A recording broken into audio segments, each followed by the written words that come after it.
I want you to look at something.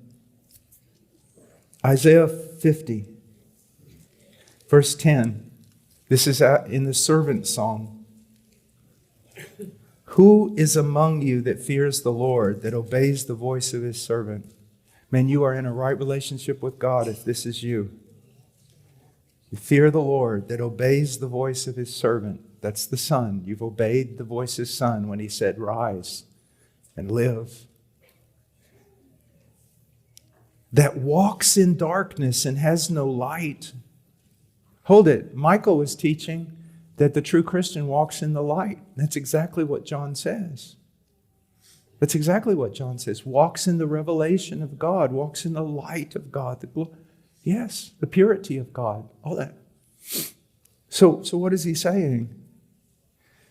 It's talking about believers when God, in his grace, remember how Abraham had nothing to look at, to hold up his faith except the promise and God's character? Here's what God's going to do, you believer. You're going to be crying out, I want to feel something, I want to feel something, I want to see something. And there are times when things like that, a sense of the presence of God, are entirely appropriate, wonderful, and needful. But when you really start getting into the more difficult classes in God's teaching, he will leave you at times in utter darkness. Leave you without anything to sustain your hope or your faith except your knowledge of his character. And if God promised to hold the hand of Messiah when he walked on the earth, you can be sure that he holds the hands of the Messiah's disciples. So let him trust in the name of the Lord and rely on his God. Let him do that. Not trust in what he can see. God will take away your feeling. He will even take away the sense of his love from you. He will sometimes leave you and it seems completely barren. Why is he doing it? That you learn to trust in the nature, the character, the word of your God. And then he goes on. Behold, all of you who kindle a fire, who encircle yourself with firebrands, walk in the light of your fire.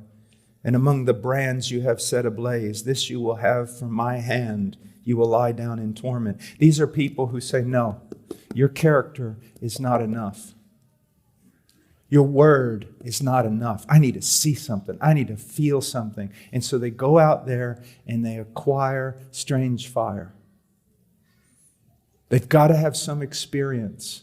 They've got to have something, because just trusting in the nature of God. And so many believers will come to me and they'll go, I'm believing, but it's almost as though I see nothing.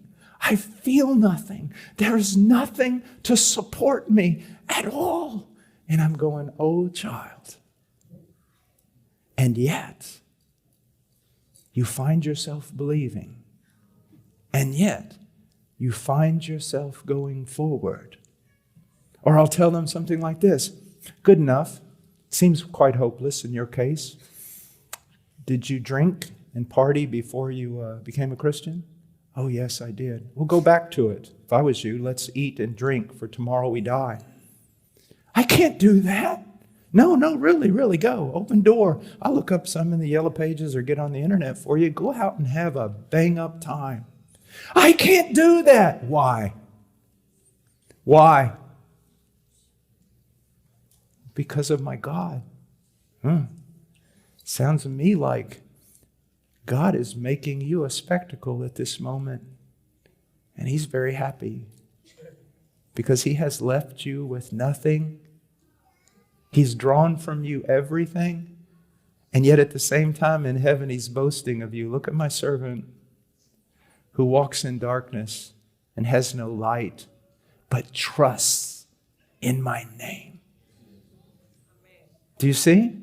Now, so many of you can identify with that, and you're going, what I thought was a desert because of my sin is actually God getting greater glory from me than He would have if I had all kinds of things around me supporting up my faith. Do you see?